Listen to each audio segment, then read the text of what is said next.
Hey guys, Jano Zero, how you doing? I hope all is well in YouTube land. You only get one hand because the other one's got the camera. We're doing some foraging out here on the ridge. It's fall foraging time. We are looking for shaggy mane mushrooms. I really doubt we'll find any like hen of the woods or any of that kind of stuff because I just haven't seen very many around here. But we're also going to be after some hickory nuts, and there's a nice hickory tree right here. Figured we'd stop and take a look at it. I've had some questions. Some folks were curious about what hickory nut tree looked like. This is a hickory nut tree. I apologize that it's fall. It doesn't have the leaves on it yet, but you can probably see through some of them branches there's still a few nuts that are even left on the tree. And this is a shag bark. A lot of old timers call this a shag bark hickory nut because of how the bark is got a real shaggy coat to it. The bark is real flaky. It looks real shaggy. And then on the ground here, you see we'll fight the leaves. But the nut itself comes in an outside hull casing like that. And then the nut part that we want is on the inside. And then we'll take this nut home and we'll crack them open in order to get to the nut meat that is on the inside here. This is where the good stuff is in. So I'm going to take a few minutes here and just kind of look around here on the ground, move some of these leaves out of the way, and find some more nuts. A lot of times you'll find them on the ground. They're not even in the husk anymore. They won't even be in the husk anymore. You see all these husks right here? And you'll see the nuts that are just on the ground that have fallen, or whenever they hit the ground, they went ahead and opened up and popped out. So all we do is just rake through the leaves here, and we find our nuts that we pick up. There's just about as many as we want. This tree here had a lot of nuts on it this year. So this has been a very, very bountiful tree. You can tell the squirrels have been in here on it because here's some sign right here. This little piece here that's been chewed open by the squirrels. So you know these nuts are good and fresh. And all we got to do is come out here and dig around a little bit and find some more of them. So that's exactly what we're going to do. So these are the hickory nuts for all y'all who was asking. So now let's go see if we can find some other stuff and we'll get back with you. Okay guys, it's like I said, we're November the something or other. I don't know what date it is. It's like the second week of November or somewhere around there, sorry. But we here in where I live down here in southern Ohio in the eastern United States, we have these wild rose bushes that we call multiflora rose bushes. A lot of times they grow in the same vicinity as you see the blackberry vines here and stuff. They all grow in, mixed in. They're full of thorns and all kind of stuff. But in the fall, after they get through flowering, they'll put these little red berries on. We call them rose hips.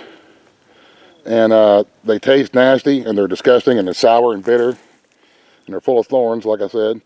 But these things are packed full of vitamins, especially vitamin C. And a lot of the old timers back in the day used to harvest these and make rose hip wine, or they would grind them up to make tea, or just kind of mash them up instead of grinding them to make teas out of them in order to get them essential vitamins and stuff that they needed through the winter time to keep them going and keep them healthy. And that's exactly what I'm going to do. I'm going to pick me a couple of handfuls of these rose hips here and try not to cut the crap out of my fingers.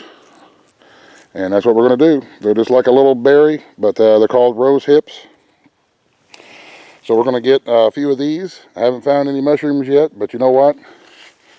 Just being outdoors with your friends and family makes a great day. Doesn't matter if you find anything, just experiencing, the nature. We're not the only thing that's out here foraging right now, getting ready for winter. All kinds of critters out foraging. I heard something big a minute ago go crashing through the woods. I'm pretty sure it was probably, Sasquatch or something like that. Or me. All right, so I'm going to grab some of these rose hips and we'll keep on looking. Well, no mushrooms yet. That's one of them things, you just look and look until you find them and enjoy your time out looking. But I've got a little patch of them shaggy manes there on my place. And if I can't find any out here on the ridge, then I'll show you at least what they look like there at that little patch on my place. So we're going to head back up towards the creek, or head back down towards the creek, and we'll get you guys here in a little bit if we find something interesting. Looks like we're going to be running out of daylight here pretty soon. But if we do run out of daylight, then I'll just continue this tomorrow and show you guys that that little patch of shaggy mane mushrooms there by my place. So at least you'll know, what they look like. So we'll get back with you here before too long. A little bit of scenery. I do believe the fall is my favorite time of year. This is one of the little cow ponds that we come and turtle fish in, and we dove hunt next to it. We call it the cow pond because the cattle that run back here on the ridge in these pastures and these hay fields, this is where they come to drink, and they'll be usually hanging around here in the summertime. But we fish and camp and catch turtles and stuff like that out of this pond here. So, but I love it up here, man. Nice and quiet, peaceful, in the hills. I love life.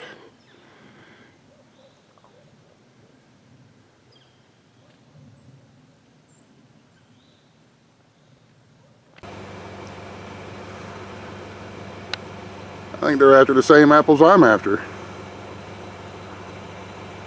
I don't know if you'll be able to see them or not. I don't know if I got them in the camera. I'm having a hard time seeing. After the same thing I'm after. Everybody's out there foraging. Ha! She's snorting. Hey, I'm armed. Don't be snorting at me. I just ran over there to the side. They're annoyed because I'm out here foraging too. Yep, a couple of does. Hopefully they are getting ready to make more deer for us. So, anywho, just wanted to show a little bit of the competition out here foraging in the fall. She's still snorting at me. Stop it.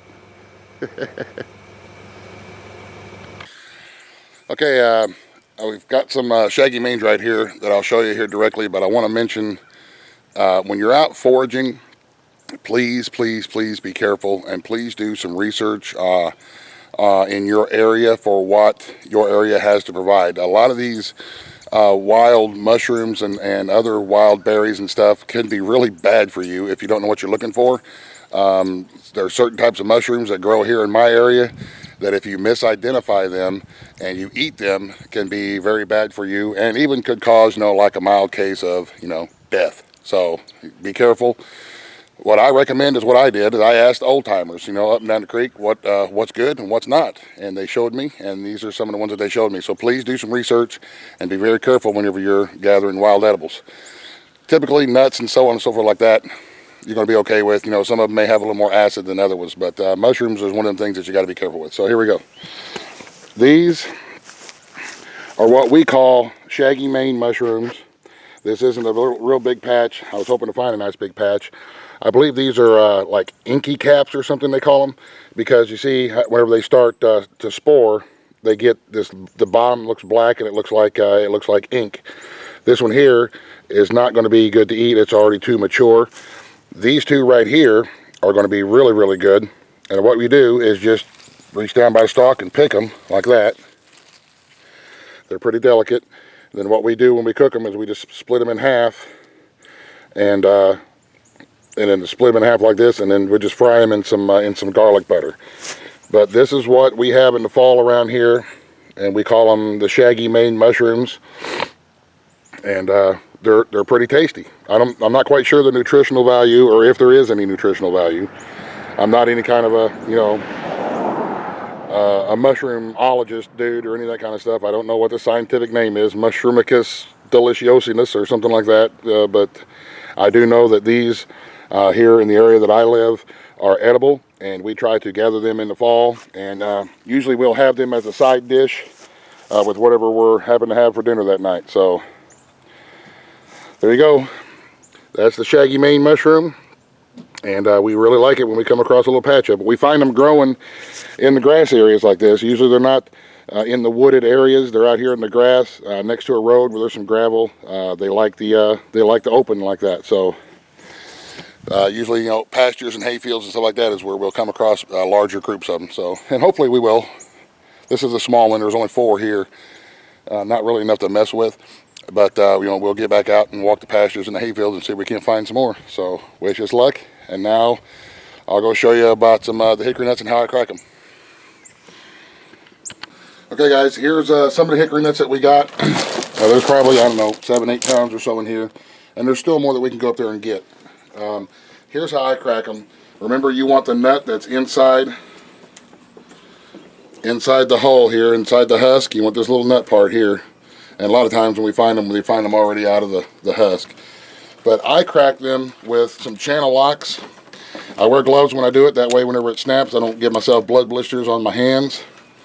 And when I crack them, you'll see on the nut, there's a spine on the top and a spine on the bottom. It's kind of like an up and down where these little ridges are vertical.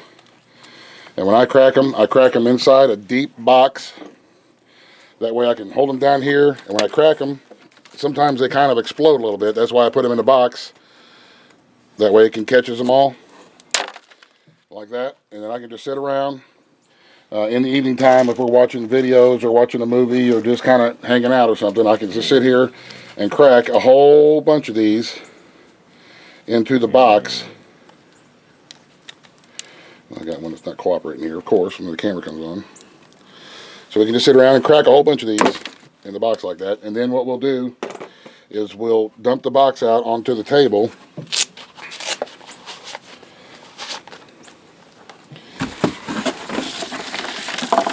And we'll get all of our stuff out like this. And then we can fish out the meat that's inside here. Sometimes it'll take a little more cracking. You can get yourself a smaller pair of crackers or side cutters or something and crack off the bottom part of the nut like that. Split it in half to get to these nut meat that's in here. Yeah, it's quite a bit of work, but these are really good, and nuts are nutritious and they're good for you. If you have trouble getting them out, a little cool handy tool that we've used that we've found out that works really good for getting meat out is just a little, I think these are sewing stitch puller or something like that. I think that's what they're called. But you can usually get that in there underneath the nut and try to pull out some of the meat like that. And sometimes they come out in big chunks, sometimes they come out in little chunks. But then we'll separate all the hulls and the husks from the nut meats. And we put the nut meats in a zip top bag and just set them in the freezer until we're ready to use them. Whether it be for some sort of a monkey bread, cinnamon rolls, whatever it is that you like to put nuts in, cookies. It works real good. And it doesn't cost anything, just a little bit of time.